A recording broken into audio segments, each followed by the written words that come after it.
On this week's episode of Ride the Lightning, the Tesla unofficial podcast, all 4 Tesla models get some notable changes, highlighted by some more noticeable and interesting tweaks to the Model 3.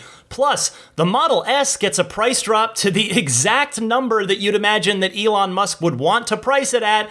The first public beta of the full Autopilot rewrite is coming this week, and more.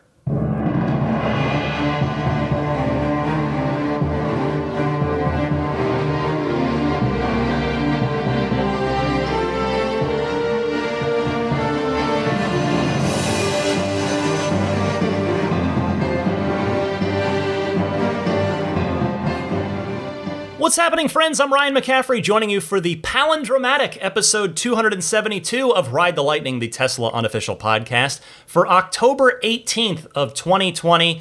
And it is a jam-packed show, a supremely busy week of Tesla news, most of it all really exciting, fun stuff. To give you an idea of how much stuff went on this week, normally my show planner, where I keep all my notes, it's about 11 to 12 pages in a given week. This week, it's 16 pages, so let's get right to it and get started. The big story this week, the Model 3 changes that I told you about a few weeks ago have started to come true. Now, that rumor, which came via Chinese media and was reported by Tesla__mania on Twitter, had said the following. There'd be a new steering wheel, there'd be a center console 2.0, whatever that meant, new headlights and taillights, a power lift trunk, chrome delete, the octo valve, and double layer glass for better noise isolation. So, most of those have now been confirmed. The black trim, rest in peace, chrome, you're done, no more chrome, at least on the 3 and the Y. The center console 2.0 is confirmed. The power lift gate, the updated steering wheel, and the octo valve heat pump. So I can tell you that I saw the black trim myself on new cars that were loaded on carriers heading north on Highway 101 towards the shipping port in San Francisco, here in the San Francisco Bay Area. And you could see they tape it off for just to keep it from getting scratched. But on the rear quarter, that is, not corner, the rear quarter area, you could see that's not taped over on all the cars. And you can see very clearly black window trim there instead of chrome being visible. And in fact, now it is official.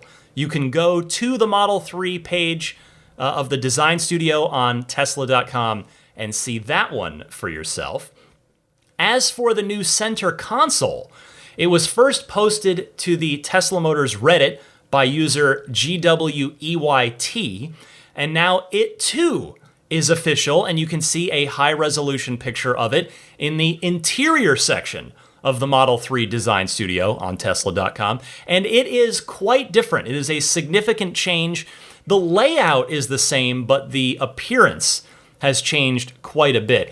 And so far, as you'd probably expect with just about any significant change to a part of the car that you interact with a lot, the response in the community is mixed. Some like it, some don't. The top, and by top, I mean the section closest to the front of the car, is now open, and it's finished in a suede or suede-like material. There's no lid, but there are sort of these 2 cutouts they look nice, I think, to stow and wirelessly charge your Qi-compatible smartphone. And then the main storage compartment in the center of that console has a sliding door rather than a lid that pops open. So rest in peace as well to the close lid gently warning messages that you'd get in the pop up on your screen if you tried to jam it closed and then it popped back open. And I would expect now the Model Y in the design studio, that also got changes I'll be covering in a few minutes.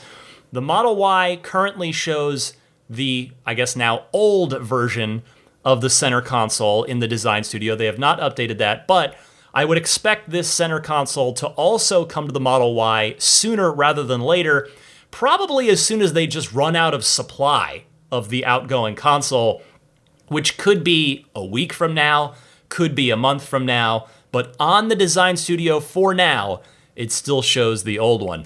While I'm on the subject, real quick, of center consoles, a random fun fact for those of you who may be a bit newer to the world of Tesla and might not know this, because this would probably seem strange to a lot of you if you didn't already know this.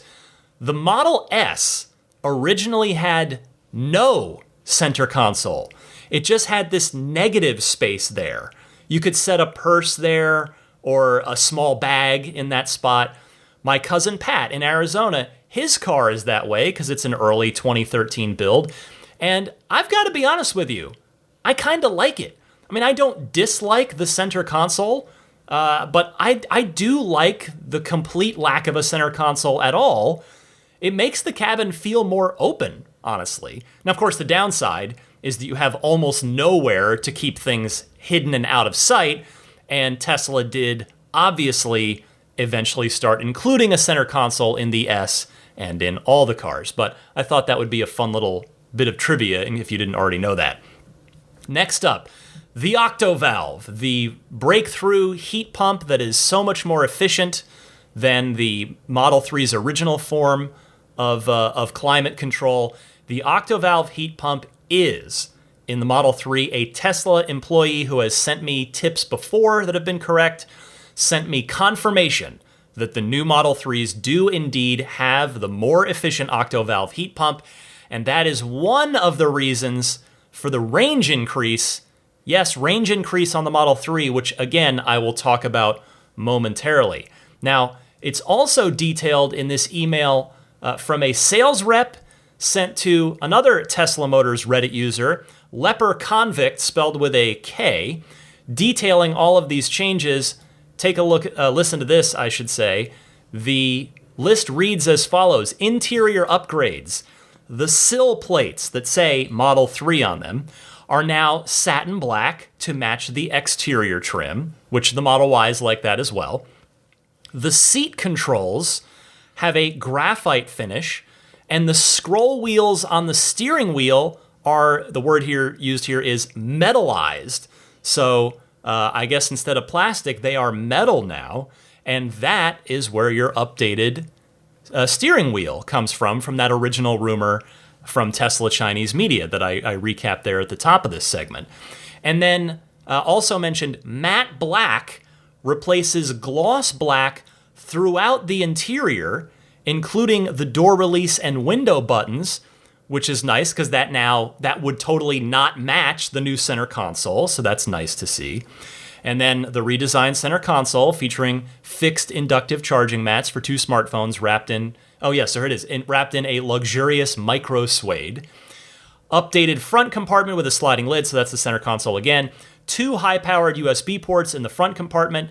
Added a 5th USB port to the Model 3 located in the glove compartment, and the Model Y heat pump added to Model 3. So that is an employee email, a salesperson passing along to a customer, confirming all that stuff, and also adding a couple of additional little details. The USB port in the glove box is for Sentry mode because you can lock the glove box. So a smart move on Tesla's part there. Hat tip, Electrek had that first, the tidbit about the new USB port being located in the glove box. Now this next part comes from another Tesla Motors Reddit user, Real Pokepop. The 19-inch, this is just weird, so just bear with this, try to picture it, and if you're near your phone or a computer, maybe pull up the Design Studio, go into Model 3 and select the 19-inch wheels to take a look at what I'm about to tell you. The 19-inch sport wheels have been slightly revised. Now, people in the community, including myself, aren't quite sure if they're just hubcaps, like the aero caps, or if they're actual wheels. I'm pretty sure they're actual wheels. They just kind of look like caps now, in a way that kind of the Model S's slipstream wheels that were offered, they were the default wheel for a long time on the S. They're no longer offered now, but kind of similar to that in sort of the textural and almost like geometric appearance of them off the car, if that makes any sense. Now, these revised 19-inch sport wheels, I am someone who I adore the sport wheels. When the Model 3 first rolled out on the stage at the unveiling event on March 31st, 2016, which I was so lucky to get to attend, the silver alpha prototype, which was the one of the two working ones and the one that they did most of their press with. That's actually the one that I got to ride in on my test ride that night. The sport wheels, I was in love with them from the word go. Elon confirmed shortly after the unveiling event that those wheels would go into production. They did, but of course, initially, they only went into production in 19-inch form. And on the prototype, where I thought they were so gorgeous, they were 20-inch wheels. Well, thankfully, they did eventually come out as 20-inch wheels, as the default wheel, and the only wheel you could choose if you wanted the performance upgrade package on the Performance Model 3, which is what I bought. So I come at this, what I'm about to say, from a place of really loving these wheels over the last, 4.5 years since they were first unveiled. I think these revised ones look significantly worse. And the reason I think that is, now to be fair, I haven't seen them in person yet, but in the pictures that were posted online by Real Pokepop, and you can see them in the design studio as well in render form. But I just think they look cheaper. They look a lot cheaper. That's why they might not be a hubcap, but they have kind of a cap look to them. They just look plasticky and cheap to me. So I'm not a fan of this revision, but that is how they are now. So now, and that's acknowledging here, they will probably look no different to 9 out of 10 Tesla shoppers and buyers, if not 9.5 out of 10. It's the trained Tesla eye, the maniacs like me, and I call myself a maniac lovingly. Like, it's, I care about this stuff a lot, but to me, I'm not a fan. But take a look for yourself, either on the Design Studio or on Reddit, and see what you think. Also, another change to the Model 3. Yes, this keeps going. We're 11 minutes into this, and we're still talking about changes to the Model 3. Drive Tesla Canada was the first to note that auto-dimming side mirrors are back on the Model 3, and here, I must humbly confess, I hadn't even known that they'd been removed. But they had, and now they are once again included on the Model 3. Also, as Omar, he of the @WholeMars blog Twitter account, pointed out, because he got an up-close look at some of these on the shipping carrier, the car carrier, these are, as designated by their vehicle identification number and the sequence of that VIN, they are 2021 model year cars. So these vehicles, with all these changes, are 2021. Now, again, if you go on the Design Studio on Tesla.com right now, you can see a couple more things. First, so like I said, I'm still not done. We're still going. The 18-inch Aero wheels have been given a kind of a new look, a little refresh themselves, a more of a two-tone look, more gray, the gray and the black, the gray wheel cap, Aero cap, and the black infills on the fans, if you will. They just kind of look a little more distinct from each other, and at least based on the photo in the Design Studio, the render there, I think it's a much nicer look, particularly in concert with the new black window trim and black satin door handles. So it's hard to tell if the actual design and shape of the wheel has been tweaked at all in the same way that it's obviously been tweaked on the 19-inch sport wheel. But it is entirely possible that these are just ever so slightly different and more efficient, because that's why Tesla would do it. That would be the primary motivating factor for them to make that change.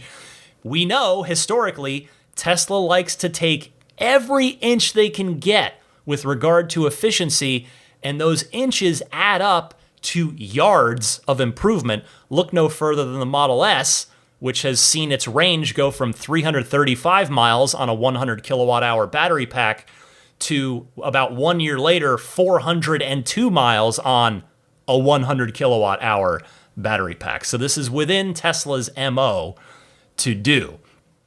Next here, another thing.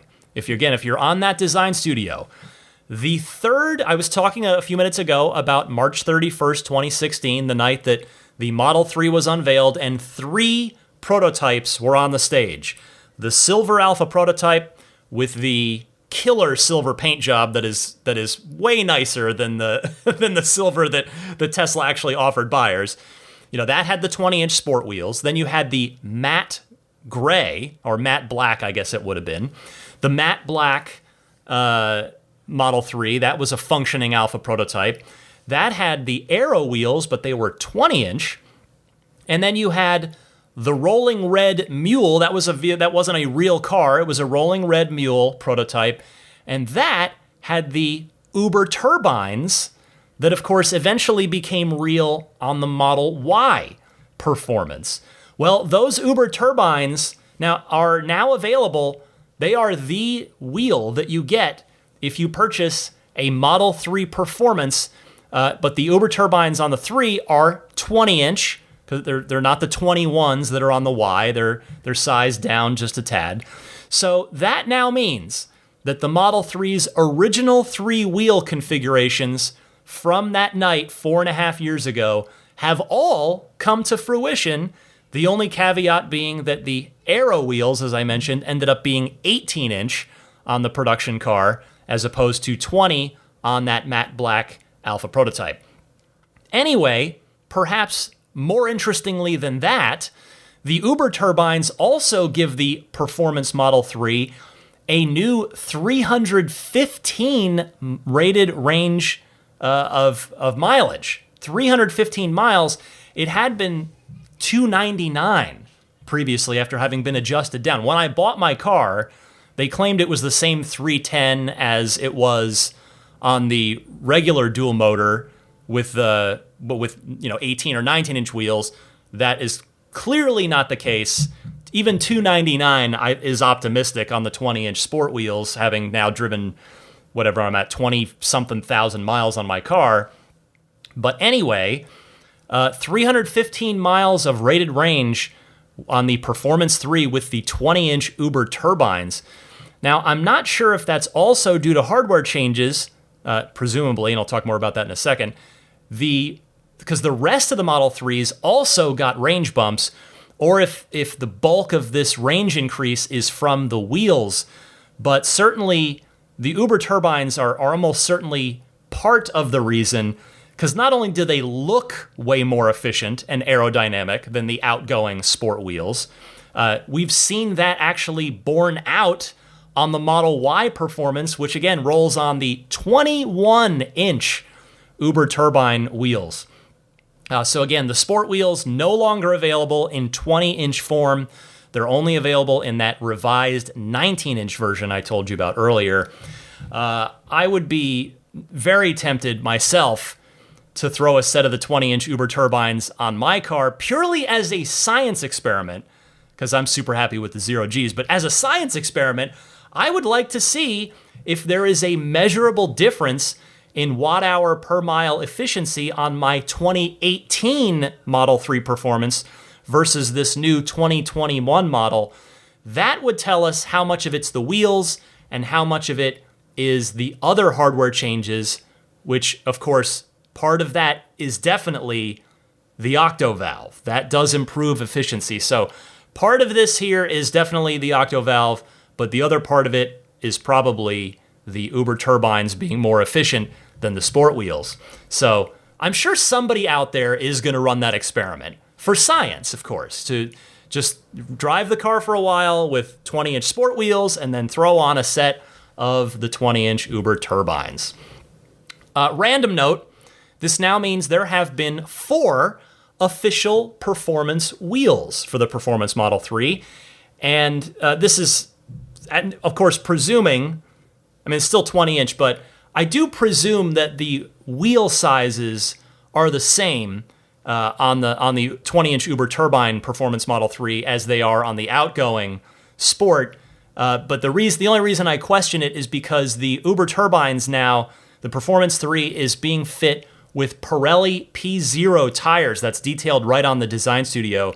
The previous Model 3 Performance with the sport wheels have always come with the Michelin Pilot 4S tire. If you're curious, I looked it up. The Pirellis are more expensive. They're $370 per tire on TireRack.com versus $330 for the Michelins, and the Pirellis have a slightly lower treadwear rating. So they're a more expensive tire that doesn't last as long.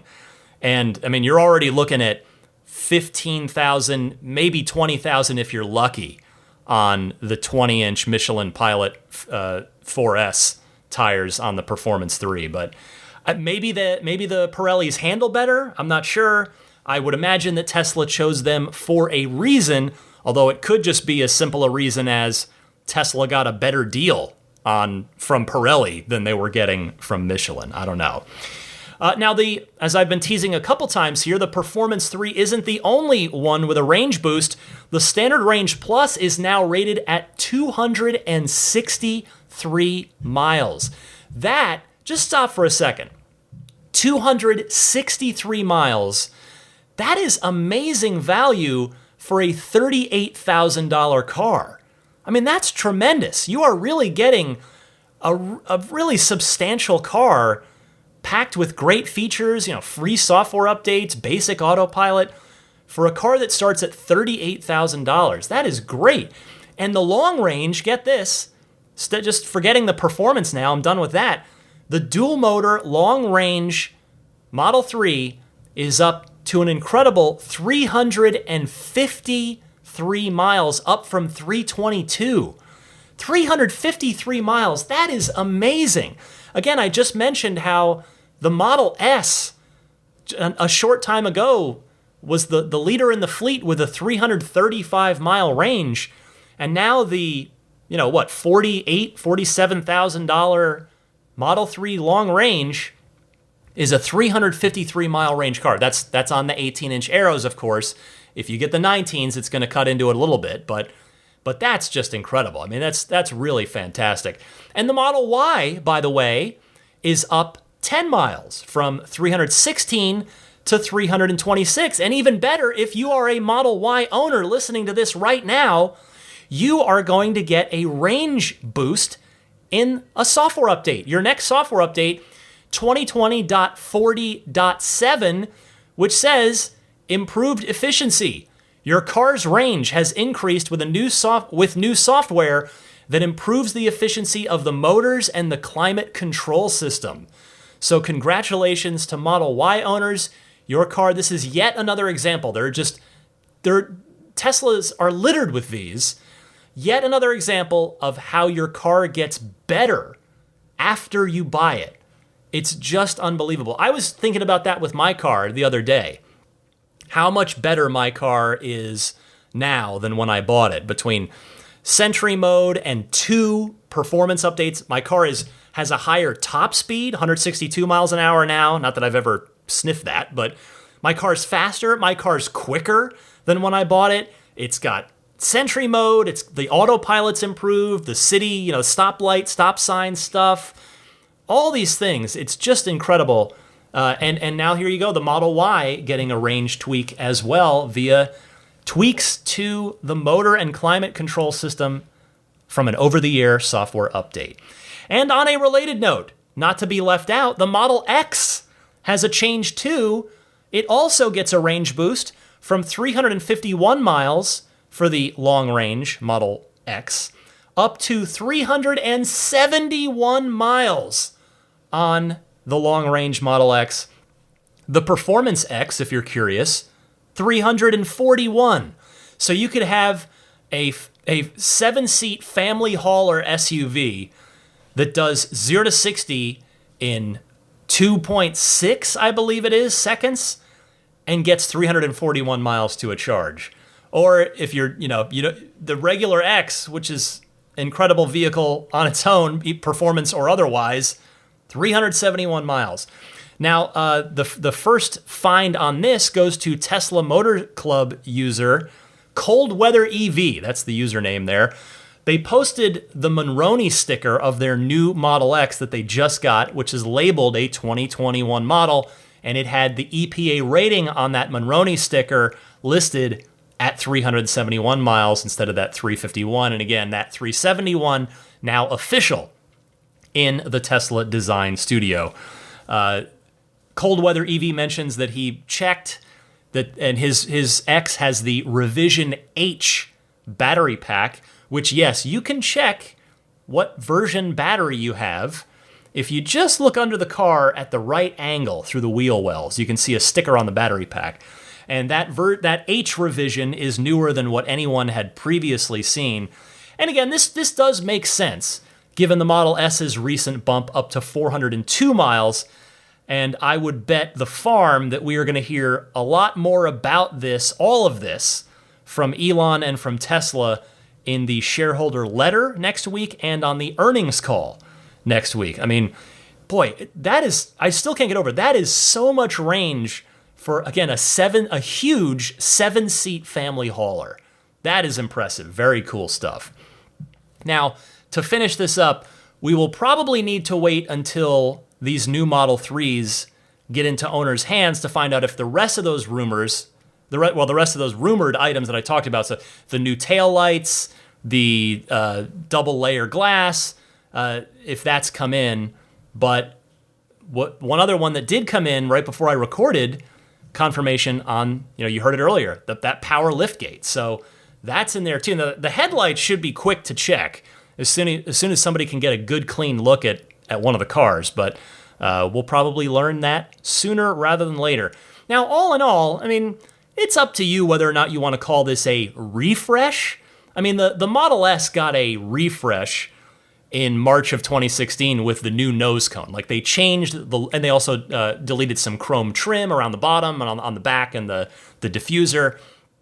That was a obvious visual change to the car. And, the Model 3 is getting a visual change too, with the black trim replacing the chrome trim. But yeah, I mean, if you want to call it a refresh, go for it. But at the very least, it's a few awesome tweaks. I mean, these cars get tweaks every week at the factory, that most of which we don't see. These tweaks we do get to see. But regardless, just fantastic stuff all around. Speaking of fantastic, the Model S performance, actually both variants of the Model S, had their prices lowered. $3,000 off for the performance, which now starts at just under $92,000, $91,990. The long range plus dropped to $71,990 until the very next day when Elon announced on Twitter, quote, "The gauntlet has been thrown down. The prophecy will be fulfilled. Model S price changes to $69,420 tonight." And sure enough, if you go on the Tesla Design Studio right now with the Model S, you will see that. Now, first of all, only Tesla would intentionally price a car at that number. I imagine that Elon's been wanting to do this since 2012 when the Model S first rolled out. That we know he's played the long game with jokes before with S3XY, so he's probably been eyeing this for a while. But it's funny. Let's tip our caps here. It's funny. But on a more serious note, talk about impressive value. The Model S, and I recognize that what I'm about to say is going to sound like a fanboy thing to say, and I'm okay with that. I am a fanboy. This is a fanboy podcast. Yes, I try to keep everything rooted in fact and logic, but yes, I'm a Tesla fanboy. I wouldn't be doing this podcast otherwise. Anyway, that is to say, I believe the Model S is still arguably the greatest car in the world. 400 miles of range, and that version of it that gets 400 miles has a 0 to 60 time of 3.7 seconds, enough to blow away most cars off the line. And if you want that performance mode, you're going to get 350 miles of range with a 0 to 60 of 2.4 seconds. So it's just amazing. It's just fantastic. In fact, that just got bumped up 387 miles of range for the performance model. So it was 348. Now the performance ludicrous mode Model S, 387 miles of range. That's an 11% increase. I did the math because that seems like it's 10%. Sure enough, it's 11%. So incredible. And as I started to say with my opinion that the Model S is the best car in the world, and that's not taking nothing away from the Model 3, but the Model S, 400 miles of range, 0 to 60 of 3.7 seconds. It starts under $70,000, plus the incredible cargo volume that rivals SUVs, gorgeous looks, and an impeccable, world-beating safety rating. Now, is the interior and exterior design of the S a bit long in the tooth? Absolutely, I think that's fair to say. I mean, it's a subjective opinion, sure. But I would argue, personally, I think the exterior of the S still looks quite good. The interior, I think, is not aging quite as well as the exterior is. But again, a 400-mile range Model S for under $70,000, or the world's quickest car that seats 5 adults, has tons of cargo space, is now available for under $100,000. So just fantastic. Now, digging a little deeper on this, one commenter on Reddit, who claims to be a former Tesla employee, posted to say that they thought this smelled like an inventory sell-off to them ahead of a larger refresh, meaning the price drop is indicative of an inventory sell-off to try and get rid of all the Model S's. And I'll tell you, that is certainly the most exciting option. And it's definitely possible. The rumor for a while now has been that Q1 of 2021 will be the time when a refresh or redesign happens. Q4 of 2021, alongside the release of the Plaid S, would seem to make more logical sense for that, but we'll see. Regardless of whether or not that redesign bears out next year, though, the reality is that Model S sales have been sliding for a while. The 3 absolutely has taken away a lot of Model S sales. I don't think there's any bigger culprit to it than that, because the S has only gotten better. That's the thing. It's not like the S has completely just been stagnant and they've done nothing to it. No, they've improved the car quite a lot in the performance metrics, in the range metrics, the new suspension, etc., etc. But before the Model 3 came around, if you think back to 2016, Model S sales were increasing. They had been going up year over year to the point where the S and the X each were doing 50 to 60,000 units per year. And again, that was on the upswing. Now, sales of the S are going the other way. I know there are definitive pros and cons to each vehicle, the 3 versus the S, and that they are reasonably different.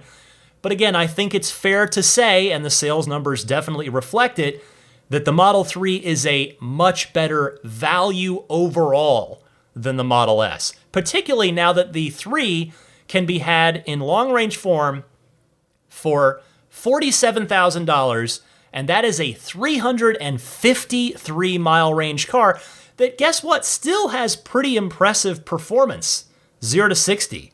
I mean, the dual-motor non-performance 3 is no slouch. It's still a pretty quick car.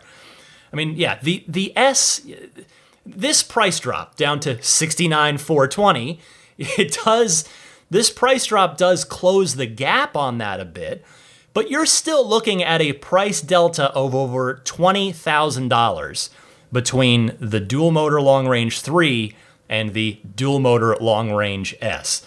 I mean, the S is incredible, but is it $22,000 better than the 3? Maybe not. It's in the eye of the buyer, but remember, too, that Tesla is completely fine with the Model 3 having its sales go up and up and up, even at the expense of the S. You've heard Elon say that they're really only producing the S and the X out of sort of emotional connection, like almost a nostalgia to it. But Tesla wants people buying 3s and Ys. Those are the high-volume cars. That's what makes the company money. That's what moves the needle towards transitioning the world to sustainable energy. And yes, I mean, the S and the X do have excellent margins when those are sold, But the 3 and the Y do too, and Tesla would rather sell you one of those. But needless to say, if you are in the market for a larger performance sedan that has incredible range, the Model S is now an even better buy than it was last week. Meanwhile, yes, we're still going. How about a Model Y change? More Model Y changes, not just the range. We've got an update on the 7-seater Model Y from Elon, who tweets, quote, starting production on the 7-seater, meaning Model Y, next month, meaning November, initial deliveries in early December, end quote. Well, I am really curious what the demand for these is going to be. It's going to cost a bit more to the end user, to the customer, but for families with young kids, it could be a major draw for those who might not be willing or able to spend $80,000 or more on a Model X. As I've mentioned before, that third row of the Model Y, based on my experience riding in the second row of the 3-row prototype Model Y, that third row is simply not going to be suitable for adults, but it would be great for kids. It's going to be the backpack, which is what my little sister and I used to call that total rear cargo area in my parents' station wagon, which was a 1984 Nissan Sentra wagon. That was back in the 80s when you could put your kids back there with no seat belts and nobody would call the cops on you. That was just how things were in the 80s. And I know those of you who are older than that as well, that was the case in the 70s as well. So please don't listen to this and go, Ryan's parents were monsters. No, they were not. That was the 80s. But anyway, will Tesla prioritize the 7-seat 3-row Model Ys for the rest of the quarter once they do go into production on it as a way to up margins and thus profits for Q4? That will, I guess, all demand on the aforementioned demand, I suppose. But still, a lot of people have been waiting for that variant, so it's nice to know that they'll finally be able to get it very soon. Now remember, at the original Model Y unveiling in March of 2019, the 7-seater, when pre-orders went up, they were not supposed to be available until 2021. That's what the original listing for the 7-seater was. So it looks like Tesla will end up being a bit early on this one, just like they have been with the rest of the Model Y versions. Good job under-promising and over-delivering on that, Tesla. That will always make people happy. Finally, in terms of the changes to the cars, some not-so-great news.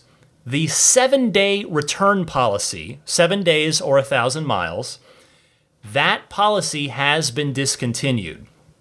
As of me recording this on Friday night, it's still showing up on the Tesla website, so I expect that to get removed any minute now, perhaps even by the time you go to check it when hearing this. But a Tesla employee sent me a screenshot of the internal communication, which reads as follows, quote, effective October 16th, 2020, we are discontinuing our customer-facing 7-day return policy. We are replacing our blanket policy with a new process that focuses more on individual customer feedback to better understand and address new vehicle quality concerns on a large scale. End quote. I have to say, I'm not quite sure what that means. I mean, at least it does appear to be an acknowledgement of customer concerns about build quality. I mean, I don't know if maybe too many people were returning cars over fit and finish issues, so they went ahead and killed the policy. Maybe they felt that, in Tesla's defense, maybe they felt that people were using that return policy in bad faith.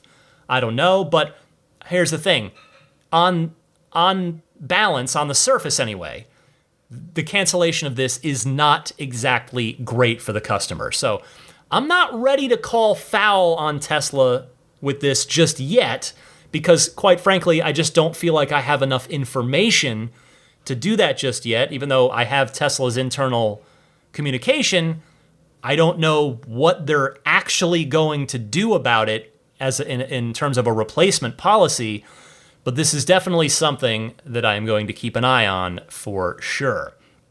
The big picture in all this, the big picture point here, step back, take a look at everything I just spent, almost 40 minutes detailing.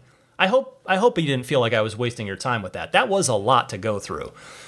But man, 10,000 foot view on this, look how much better the entire lineup just got. All 4 models getting significant improvements this week in some form or another, whether it's in price, whether it's in functionality, range, or some combination of the above. Tesla just continues to keep their foot on the accelerator, while sadly the competition in the electric vehicle space is having trouble even getting off of the starting grid. So this is why Tesla continues to not only maintain a lead over their competition, but to just keep growing that lead. They're lapping the field at this point. And believe me, I don't say that as a gleeful Tesla fanboy. I want to see more great electric cars. I'm hoping the Lucid Air is going to be that. The Porsche Taycan is that. It's pricier, but it's by all accounts a phenomenal vehicle. Want to see more great EVs. But as a Tesla fan, I absolutely love seeing Tesla continue to just improve these cars, making them better in various ways. Love to see it.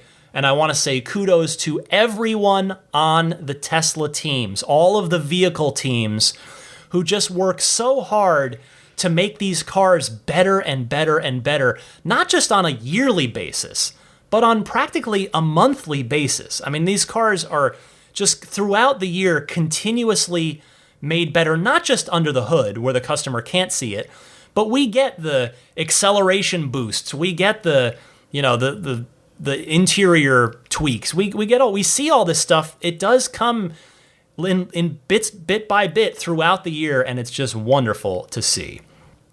All right, the final news story I have for you, just as a chaser here, that's not related to any of this. Elon Musk says that the first semi-public beta, aka early access release, of the full Autopilot rewrite is going out this coming week. Elon taking to Twitter to say, quote, limited full self-driving beta releasing on Tuesday of next week, he means October 20th. As promised, this will at first be limited to a small number of people who are expert and careful drivers, end quote. Well, I'm not sure how they determine that, but what usually happens is that the people that do get these updates tend to leak details, even though they're technically under NDA, but Elon not only seems to not mind when people post about that stuff, he often responds to it on Twitter to the people posting the messages, so he clearly is not bothered by chatter about these things when they're in their early access form. So we might have our first public feedback on this in time for next week's podcast, which, by the way, is the big earnings call show that I do 4 times a year, coinciding with each quarter's earnings call. A quick note on this, though, before I move on to the Ride the Lightning hotline, I just wanted to say, I want to caution, again, I just got done saying I'm a big Tesla fanboy, you know that, but as a Tesla fanboy, I want to caution anyone politely and respectfully, and myself included, by the way, I lump myself in with this. I want to caution anyone about getting too hyped up for the full Autopilot rewrite. Because remember, this is a long-term project designed to better feed the neural net in a faster, more efficient way. The rewrite in and of itself is not necessarily better to the user in an obvious user-facing way. It might be, but it might not. That's all I'm trying to say. A good comparison, all right, well, maybe not that good since what I'm about to say, this isn't even out yet, but bear with me here.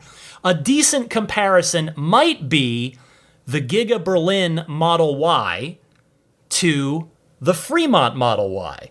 The Giga Berlin Model Y will have the same range, same performance, etc., but it's going to be built, as I told you about last week, in a next-gen way that will be cheaper for Tesla. Now, I know there's going to be a paint job difference that will probably be pretty obvious, and the handling might be noticeably better thanks to the structural battery pack and the 4680 cells being kept closer to the center of the car. But generally speaking, it'll be the same Model Y to most buyers, right? So it'll be interesting to do a Coke versus Pepsi blind taste test challenge with an average Model Y buyer once somebody can get a Berlin Model Y side by side with a Fremont Model Y. Anyway, I'm rambling, but all that is to say that I would kindly advise myself and humbly all of you to not necessarily expect a night and day difference between the Autopilot that we have now and the full rewrite that's imminent later this year. All right, that is the end of an extraordinarily busy week of Tesla news, but fun stuff for the most part there. Stick with me. I've got some of your excellent phone calls to play and talk about in the Ride the Lightning hotline coming up right after this. This is Steve Downs, the voice of Master Chief, Sierra 117. You're listening to Ride the Lightning, the Tesla unofficial podcast. You know, that Cybertruck looks a lot like a warthog, doesn't it? Master Chief, out. Time for the Ride the Lightning hotline. Your calls, questions, comments, discussion topics. If you've got one, I would love to hear from you. I'd love to have you be a part of the show. So call in one of two easy ways. Either use your smartphone's built-in voice recording software, record your question, comment, or discussion topic, and email it my way, teslapodcast@gmail.com. That's the email address to use. Please try to keep your call to 90 seconds or less so that I can get to as many people each week as possible. Or you can take that same call and just leave a message on the Ride the Lightning hotline. It's nice and easy. Dial it up toll-free anytime. The number is 1-888-989-8752. That's 1-888-989-TSLA. And hey, if you know someone special with an upcoming birthday, anniversary, graduation, or some other special occasion, you can give them a unique gift of recorded voices from friends and family telling them why they're special. The recordings can be podcasted or put onto a keepsake. Visit lifeonrecord.com to learn more. We start with Russ from Australia. Go ahead, Russ. Hi Ryan, it's Russ from Australia. How do robo-taxis work when someone needs to plug them in? Are they going to have robo-snake chargers everywhere? Like, how does that work? What do you think? Hey Russ, thanks for your call. You know, you weren't the only one to bring this up this week in response to the charging snake segment from last week. I agree that yes, the charging snake will be straight up necessary for the robotaxi fleet to work to its fullest capacity. Tesla could launch robotaxi without it and be limited by the range of the vehicle before it needs to return home for you to plug in. But it can go all day if it can get autonomously charged. The other immediately viable option, which has also been brought up by Ride the Lightning hotline callers before, is to staff a valet at every single supercharger, or at least enough of them in cities to allow for robotaxis to come through and get plugged in. And for whatever it's worth, know that supercharger valets are not an insane idea. They already exist, in fact. Here in the San Francisco Bay Area at the very busy San Mateo supercharger, it's only 8 stalls, and it's right near the airport, and it's at the intersection of a major freeway, Highway 101, and the San Mateo Bridge, major bridge. So this supercharger is basically always packed. So there's often an attendant there to make sure that things are moving as efficiently as possible. So either of those, or perhaps a mix of both, could be the way that we see Tesla go in the early days of what will be known as the Tesla network. Thanks, Russ. Howard from Maryland is up next. Take it away, Howard. Ryan, Howard from Maryland here.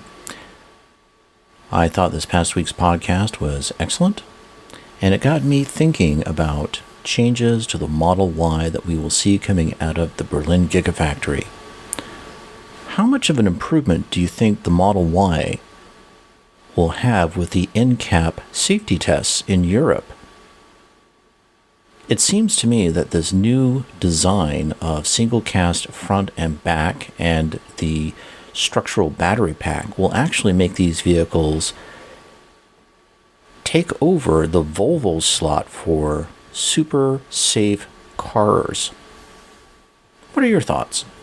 I couldn't agree with you more, Howard. You heard Elon on last week's show. Well, I mean, I read the tweet, but you know what I mean. He said it is a major breakthrough with an emphasis on the word major. The car is stronger and thus safer, and the structural battery pack will also improve handling as well. This is, again, running theme this week, going to be a fanboy thing of me to say, but I think Tesla already has overtaken Volvo as the king of car safety. The difference is that Tesla is simply not as well known as Volvo around the world, generally speaking. Yet, in time, Tesla is going to be the widely known safest brand of cars, both in Europe and in every other major market that Tesla is in. Give it some time, it is already happening. Cody from Southern Illinois is up next. Go ahead, Cody.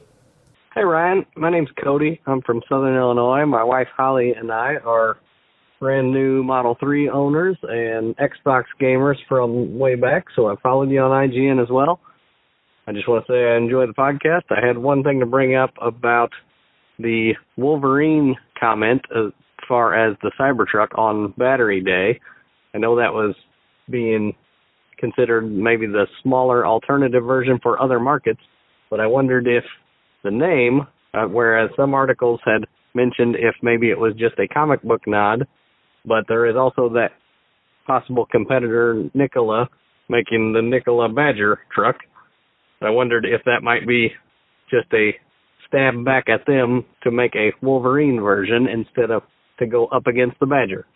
Anyways, just wondered your thoughts on that, or if anyone else had any other ideas as far as where that came from for the tighter, smaller Cybertruck. Either way, I'm excited for Cybertruck. I enjoy the podcast. Thanks. You know, Cody, I suspect you're probably right about that one. We know that Elon is well aware of Nikola because they're engaged in a legal battle with them. So, yeah, I think you've nailed this one. Thank you very much for calling in. Jay from Hickory, North Carolina is next. Hey, Ryan. This is Jay Rogerson calling again from Hickory, North Carolina, a future Cybertruck owner. Wanted to get your thoughts on the recent gaming news about Microsoft's gaming boss, Phil Spencer, reportedly telling his employees that they were going to be bringing Xbox's Game Pass and cloud gaming to iOS devices, hopefully in 2021. Again, this is all reportedly, but if it is true, what do you think the possibility of it coming to Tesla's in-car browser? And if that is a possibility, if you think so, I've seen some people using like an Xbox wired controller plugged into the USB of their cars to control the Easter egg games that are in the Teslas. What do you think about that? What's the possibility of that working for browser-based games? And if all this is true, how excited are you? I know as a fellow, Xbox enthusiast, this is super cool. If I could have, my whole Xbox library available in my Tesla, that'd be pretty rad. So, love to hear your thoughts. Talk to you later. Jay, I'm happy you brought this up because, of course, it overlaps the two things that I know and love best, video games and Teslas. So to answer your question, I think that regardless of how the iOS situation turns out, now for those of you who don't know, Microsoft has a cloud-based gaming service that they've been building called Project xCloud that allows you to stream games directly to any device, including your phone. But currently, they are locked in a battle with Apple over it because, in short, Apple wants a cut of any game or microtransactions sold through that service. That means that xCloud is currently available on Android devices, but not Apple stuff. Anyway, Jay, I think that regardless of that battle, Microsoft will eventually bring xCloud to our Teslas for a couple of reasons. First, Microsoft has been walking the walk on saying that they want to bring gaming to gamers wherever they play and actually do it. That's not just saying it, they're doing it. And two, quite honestly, I know this is not scientific at all, but there are a lot of Xbox employees with Teslas. Trust me, I know a bunch of them, and I've seen their parking lot. So I think they're going to be motivated to do it. That's all I'm saying. Although to temper expectations, I do wonder if we might have to wait for 5G to get into the Teslas to have the best quality experience possible and for xCloud to really happen in there. But in theory, that won't be too long. I mean, 5G is really starting to go big now. We've seen Samsung and some Android stuff earlier this year. Now the iPhone 12 is about to hit with 5G. And with Tesla, it took them a while. If you remember back, it took them a while to switch from 3G to 4G LTE in the cars. But hopefully we'll see Tesla shipping with 5G radios in them. I mean, it'd be great by the end of next year, hopefully, maybe even sooner. We'll see. Thanks again, Jay. Patrick from the Carolinas, you are on the air.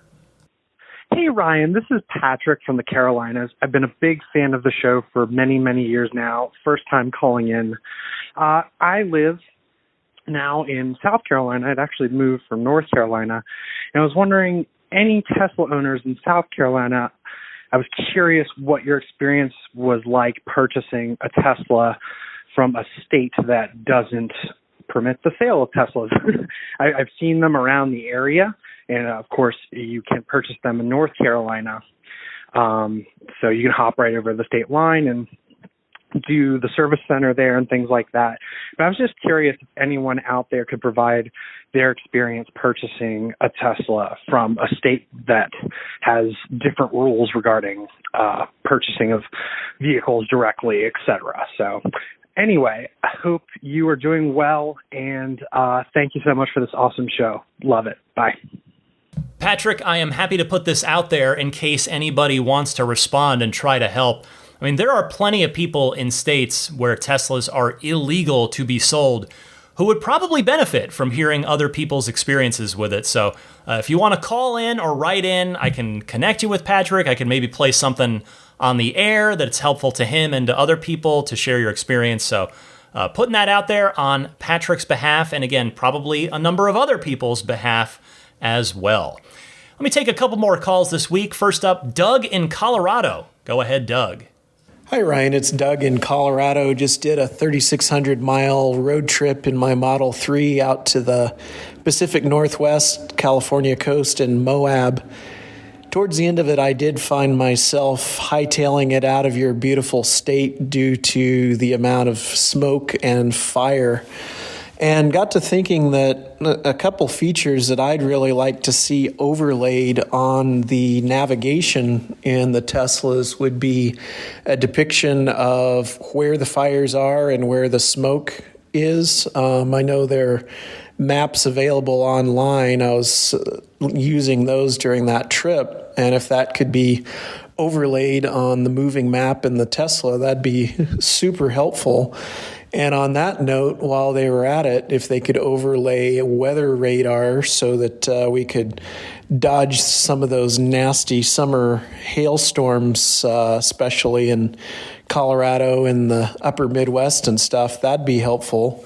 And one other thought of another helpful piece of information that they could provide on the map would be current elevation. You know, sometimes you start going up a gradient and don't realize you're going up and start seeing your efficiency go down and down and down and wonder why. And if you look and see, oh, well, I just gained 1,000 feet in elevation. Well, maybe that's why my efficiency isn't so hot.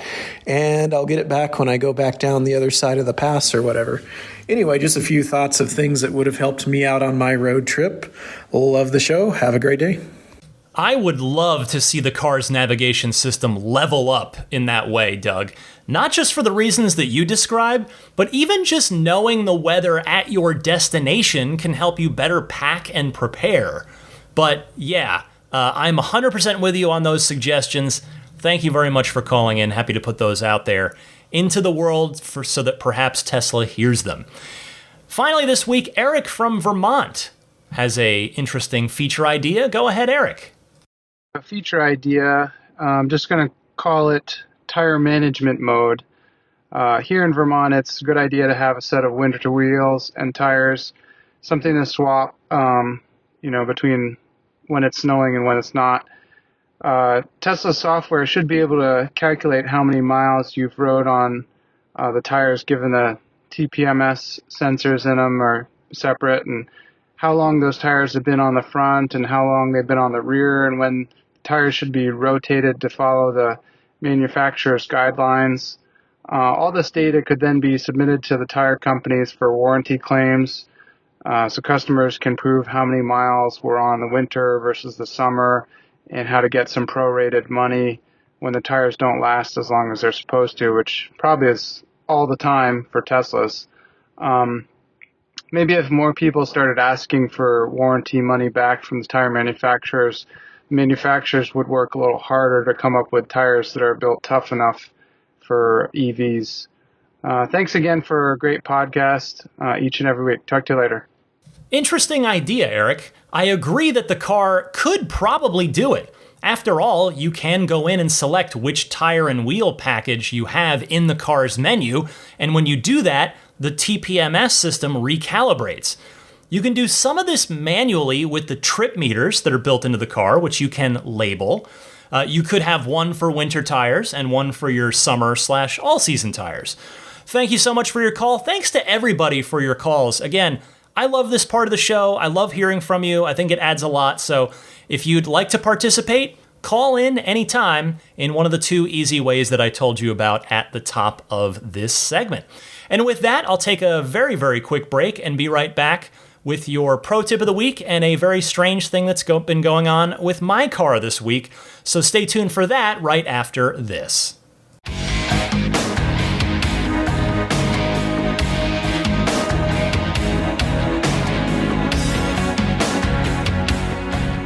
Well, I had a strange thing happen with my car this week. The airbag warning light on the top row on the left side there of the screen came on, and I tried a hard reset, with my foot on the brake, holding down the two scroll wheel buttons. Didn't fix it. And then it was there for a couple days, 2 or 3 days, and then I went, okay, I guess I better make a service appointment. Actually, first I looked it up in the owner's manual, and it indeed said, stop using your car and get it serviced. So hopefully it's nothing serious. Definitely don't feel great driving it around if the airbag system is potentially compromised. But I made a mobile service appointment, which made me happy because it's like, great, I won't have to go anywhere. They'll just come to me, take a look at it. And sure enough, a day later, I got a text message from Tesla service that said, after reviewing the logs, we're going to need to bring your car into service for the repair. So I'm not surprised at all, because I'm not sure what's wrong with it, whether it's an actual airbag failure or just a sensor or something.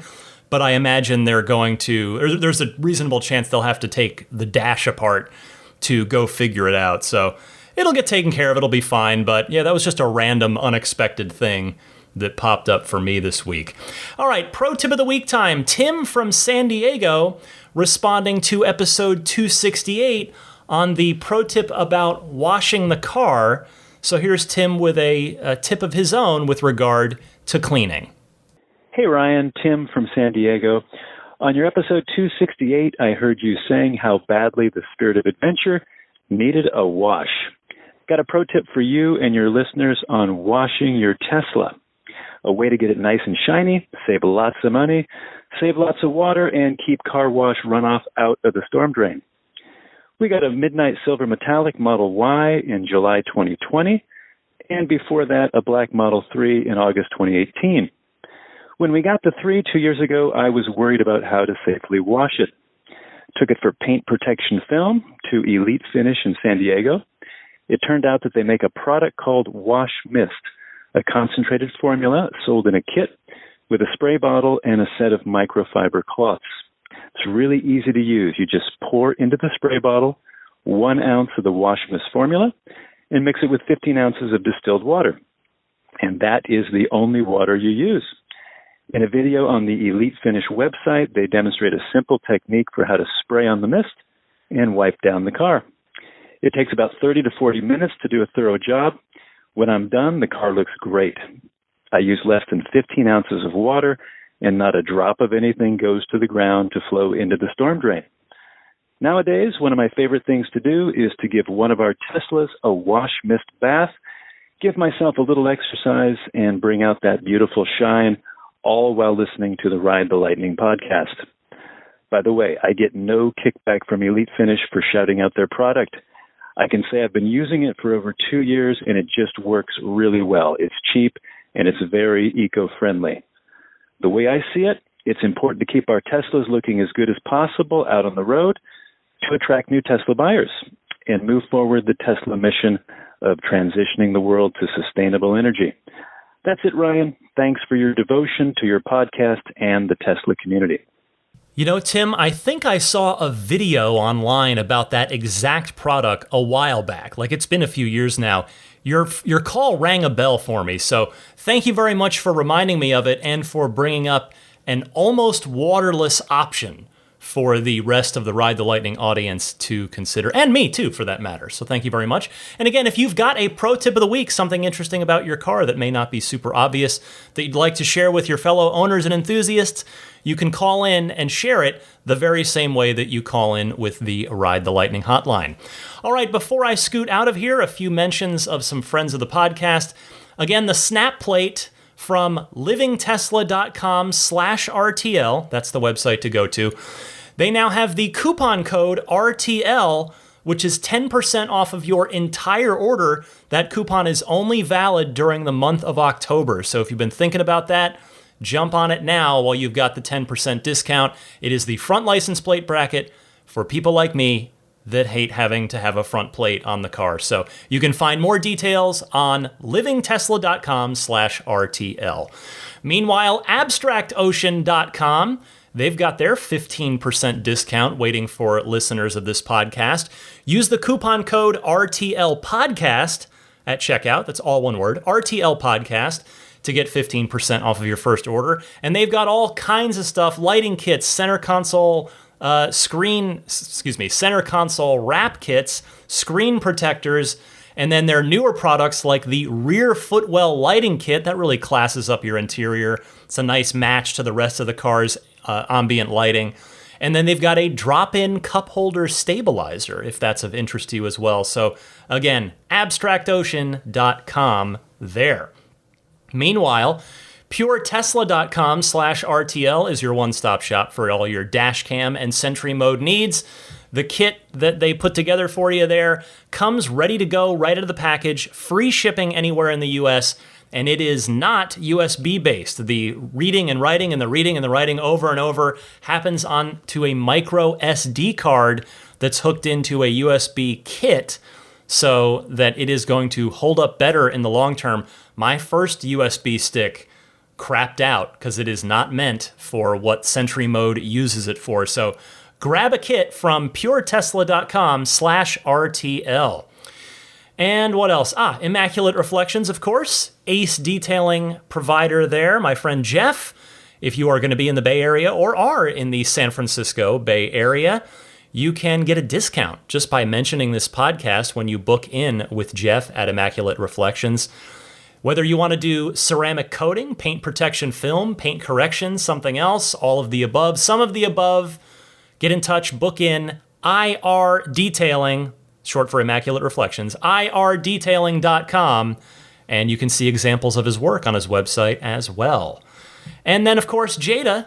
They're rocking that awesome Jada wireless charging pad for the Model 3, soon to be outdated by the new console, but there are hundreds of thousands of Model 3s out there that can use a Jada wireless charging pad. I am a happy customer myself. There's also the USB hub that adds a whole bunch more USB ports, including some USB-C ports. And currently, there's the Ride the Lightning coupon code, which is active and you can use it. And I did find out that you cannot stack the coupon codes, so just choose whatever works for you.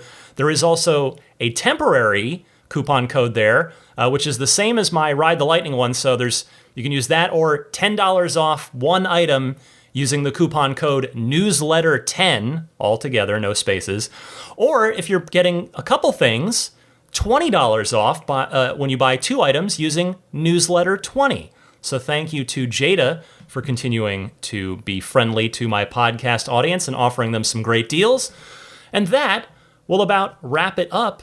If you are listening, please subscribe. That's free. You can subscribe on just about all the major podcast services, including YouTube, where I've just got audio only, but a lot of people like to consume their podcasts on YouTube while they're either working or what have you, or taking a break. Meanwhile, the Plaid level supporters. I told you last week about the refresh that I did. Tesla just did a big refresh on the Model 3. I just did a big refresh on my Patreon. So there's all kinds of great stuff on there, different perks and benefits for you and ways I try to thank you at the different tier levels. So there's the Plaid level, and then there is the new maximum Plaid level. And remember, you can upgrade too. You can always change your pledge anytime you want. So if you're at Plaid now, you can jump up to maximum Plaid, which a couple of people have already done.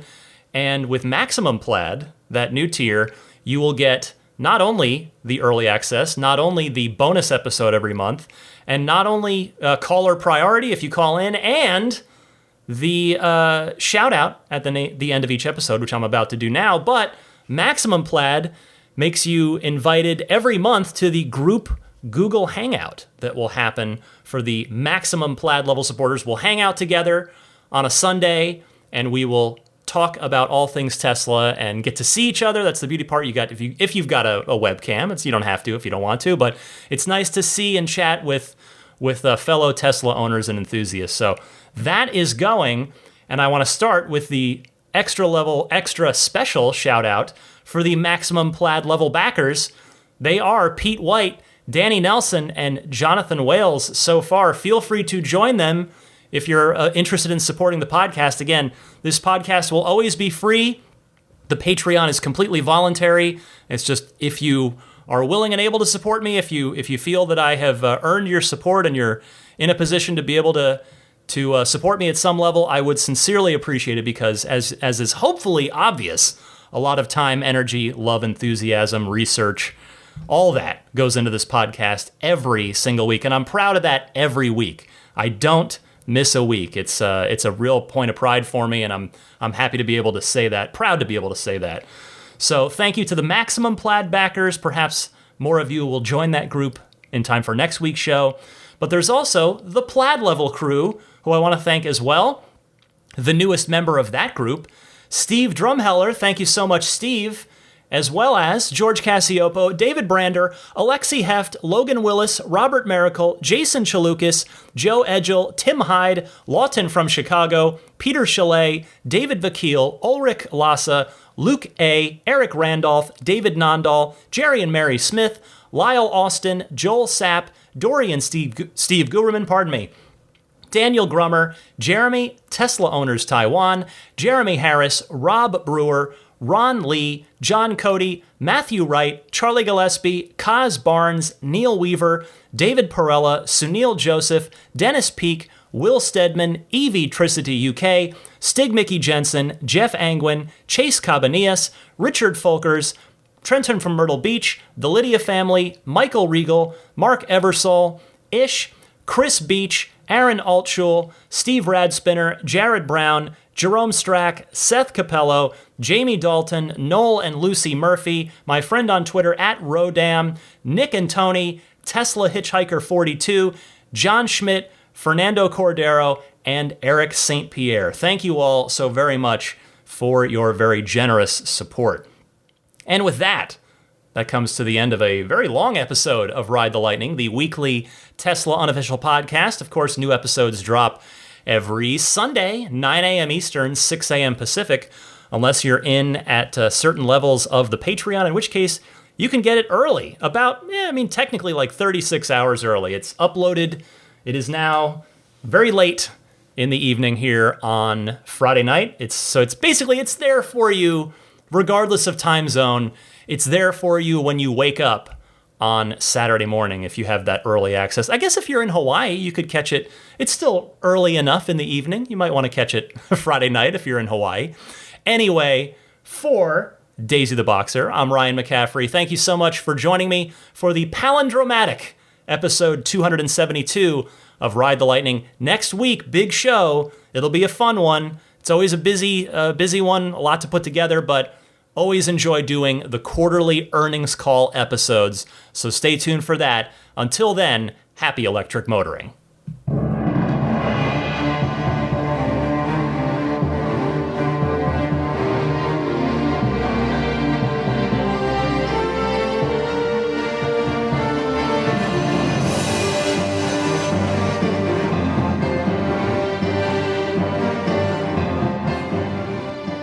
I mean, I think a Tesla is the most fun thing you could possibly buy ever.